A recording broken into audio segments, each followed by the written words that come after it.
I was subjected to satanic ritual abuse, child sex trafficking, and torture.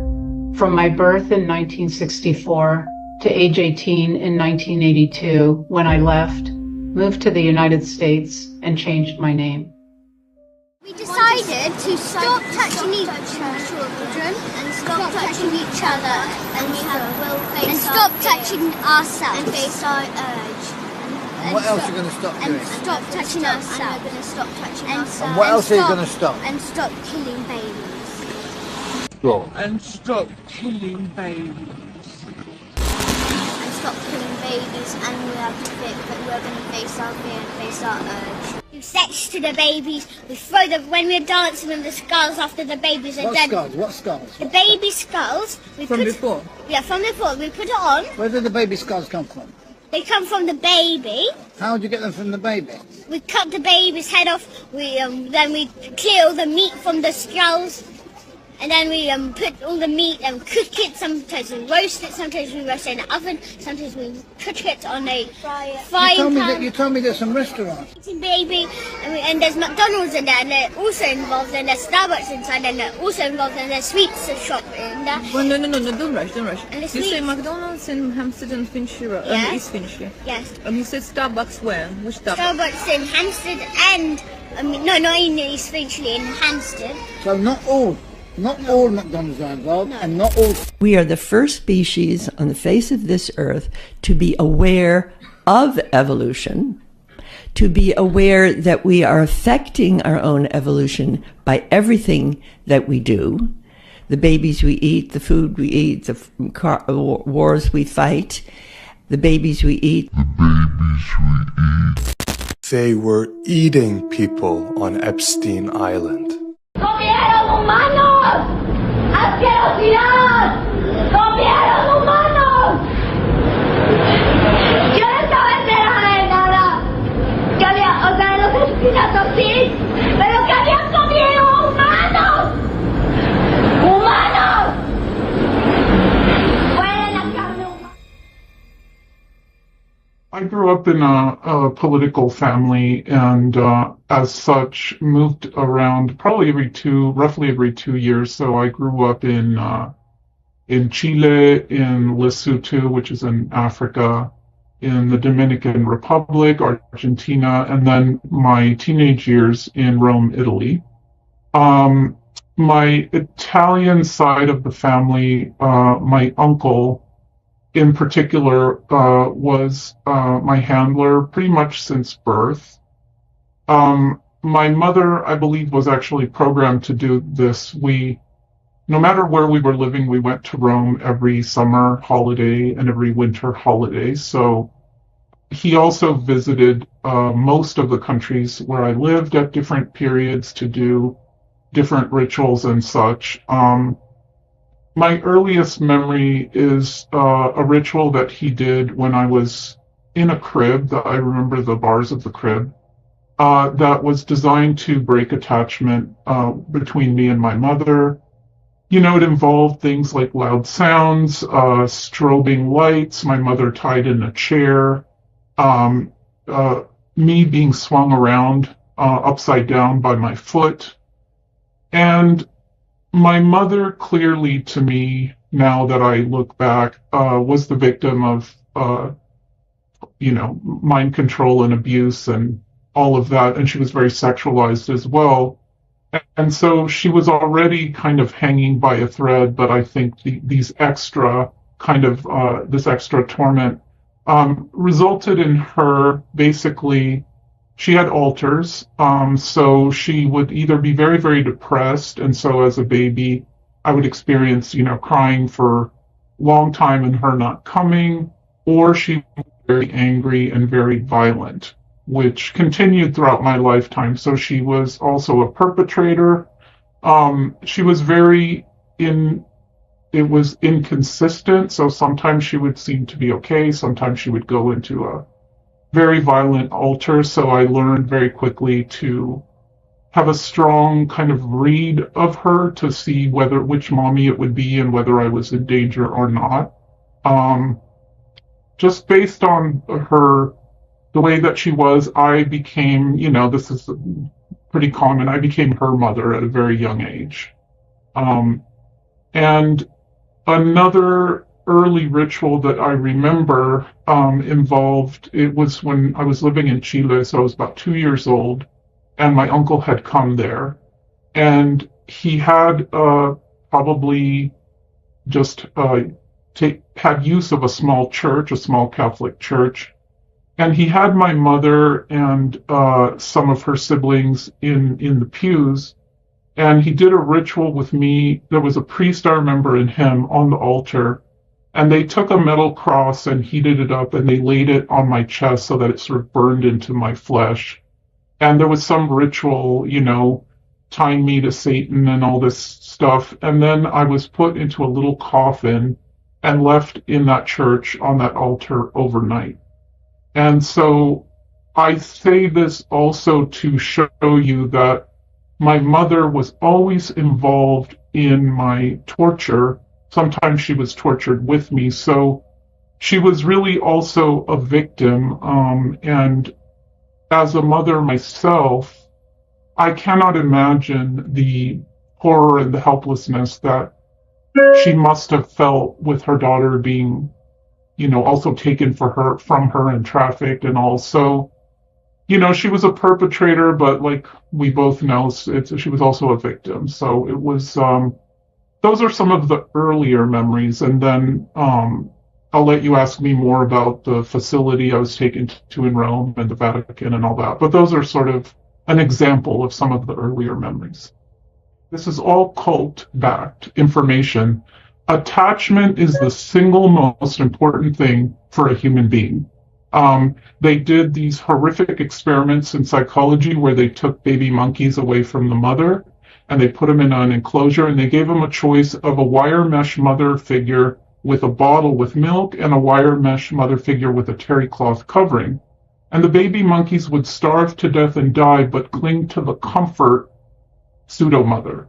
So they know this, and this is hence why hospital births are part of actually global MK Ultra.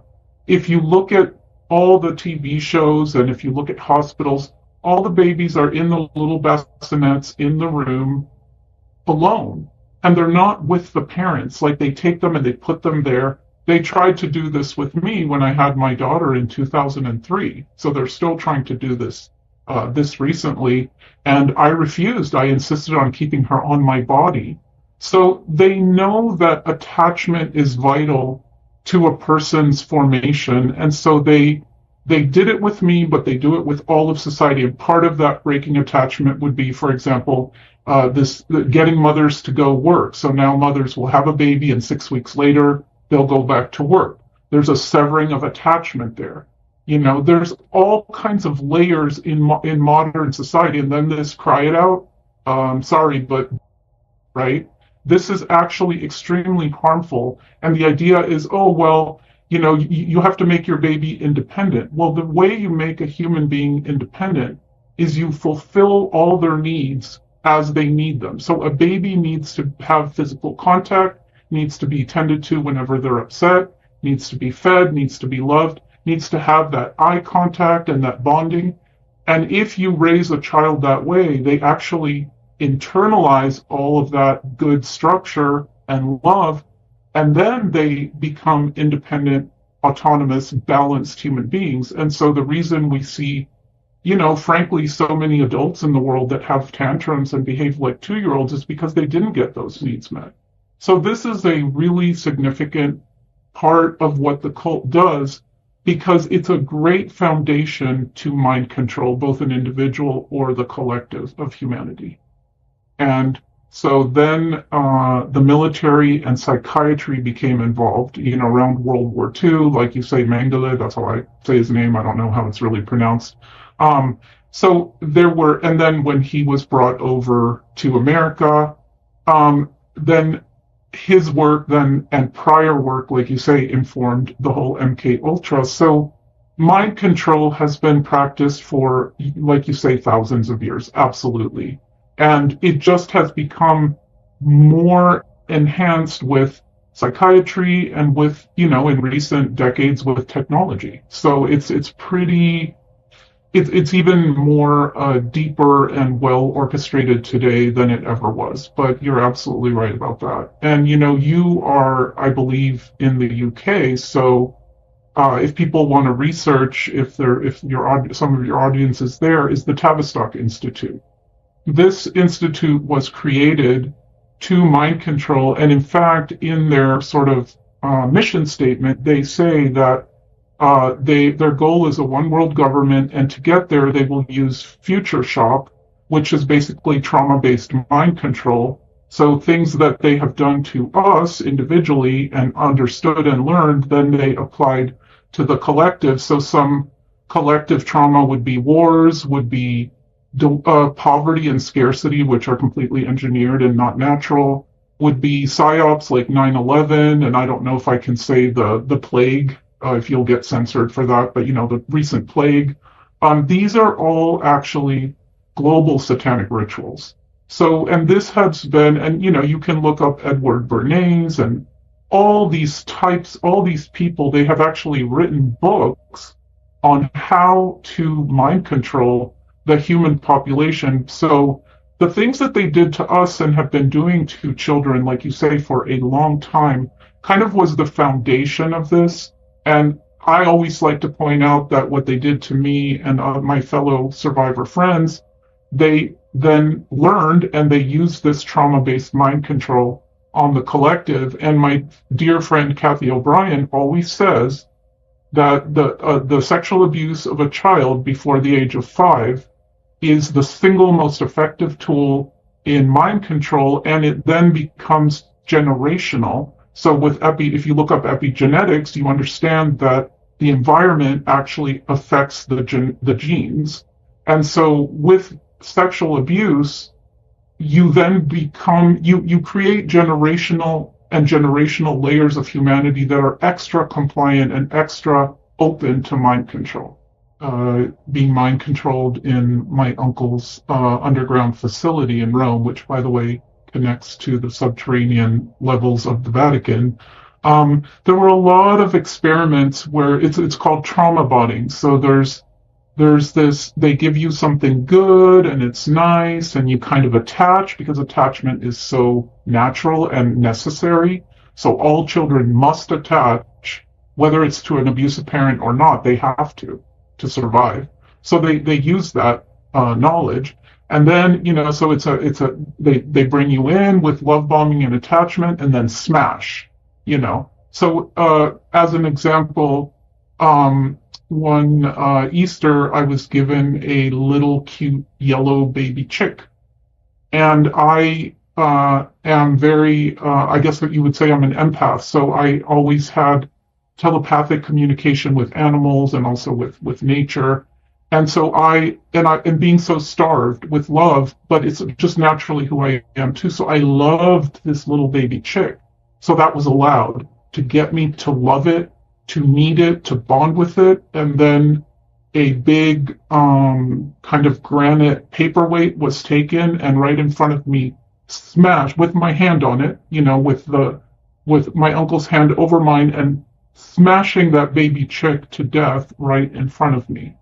So this is part of the training. Also, in that facility, being put in isolation in cages, I would actually make friends with the rats that would show up at night to have some connection, and being starved for days.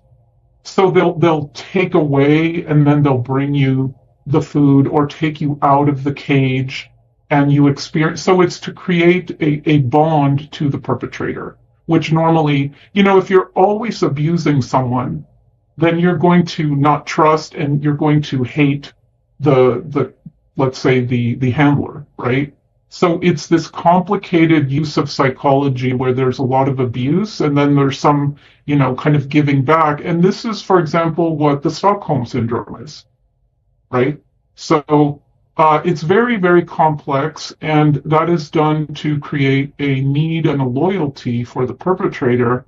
so that then you can be successfully trained into whatever they want you to, whatever tool they want you to become that's useful to them. Well, first I want to validate what you said about things being underground. There are, and you know, if people want to understand also ley lines, to go look at Rachel Vaughn's work, because they'll build things like the Vatican on specific energetic centers and things like the city of Washington, D.C., et cetera, right?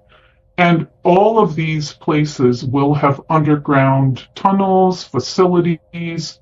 There are underground cities, and very commonly in sort of more significant psychiatric hospitals or medical hospitals, there will be tunnels under there as well. So this is not just in Rome, and what I'm going to describe, I just want to validate that this exists everywhere, and this is how they traffic children. They have basically captives under the ground that breed children for their use. It's a horrific reality that exists under the ground. So I just want to validate that. Yeah, so the subterranean levels, you know, no one would know about. I was taken there, and there was a big special room with a huge marble altar where I witnessed them bringing in babies and toddlers and small children, and they would brutalize them in ways that even a horror movie wouldn't give you an adequate description of. And then to get the adrenaline flowing, of course, for the blood to be adrenalized, and then they would ceremonially cut the child with a special knife, and then the blood would go down and would be collected in these chalices in the corners of the altar. And there would always be people, VIP people in attendance. There would be, you know, basically it was a ritual. And so they would drink the blood. Sometimes they would pluck out the heart and eat it. In general, these people eat human flesh. I have seen babies be cooked and served on platters at these VIP parties that I was taken to. So that's another thing. But yeah, so they do these rituals, and the Vatican, different factions of this global cult have different, I guess you would call them lineages, or, you know, not really bloodline, but sort of like that. And so the Vatican, it's Lucifer. They're Luciferians. They also have a throne to Lucifer down there. You know, if you start to look and you have eyes to see, you will see that Lucifer is actually who they actually worship. And so these sacrifices are to Lucifer. They have a way in these rituals to, like, bring that Luciferian consciousness into their own souls, into their bodies. It's very dark and very sort of complex. I'm not going to be able to do it justice, really. That's the Dark Lord, okay? So it's mixed in with truth, but there's distortion. And I always like to point out, and I know this is probably going to upset people, but I used to witness this below the Vatican and then be taken to church, and, you know, the ritual of communion, where you eat the flesh and drink the blood of Jesus. And, well, this is actually a satanic ritual in disguise. And what they do is, when you participate in these rituals, you're giving your energy, and they harvest that energy and they use it. So, see, these creatures is what Rachel calls them, and I love that name. They have severed that connection to the divine. They don't have creativity or life force energy, so they have to use our energy. Indeed, everything that's created on this planet, the hell on earth reality that we live in, is their agenda, but created through us and our energy, often unwittingly. So Satanism isn't some kind of Hollywood portrayal of it. Satanism is an ideology. It's a way of life. And over decades, they have socially engineered society to be very satanic. So the ego, the me, the survival of the fittest, all of these things are satanic ways of living. So they have successfully, to a large extent, changed us. Like you said earlier, we're love. right? And you see who we really are, for example, when they use their weather technology to flood an area or destroy something or burn it. The human beings around, what do? They come out, they help, they bring supplies, they take people into their homes to live with them who lost their homes. This is the normal human condition. They, of course, have wanted to sever the brain, the mind from the heart. The heart has a magnetic field that is way bigger than the brain does. So we live in a brain-dominated, mind-dominated society, deliberately severing that connection to the heart. They can't really do it successfully, though. We still love, but that is their intent. So we live, and if people think, oh, maybe I sound crazy that we live that we're run by a satanic cult. They're kind of being pretty open with it nowadays.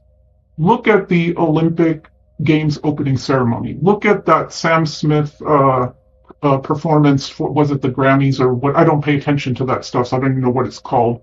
Look at music videos. Look at the fact that in the US they now have Satan Club at schools. Look at models going down the runway. What are they wearing? It's in your face today, and this is what one of their goals has been, to create a society where people embrace worshiping Lucifer. And one of their other goals, which they're unfortunately well on their way to achieving, is to normalize pedophilia. So absolutely, they have engineered us into living in a satanic ideology, and we don't even realize it.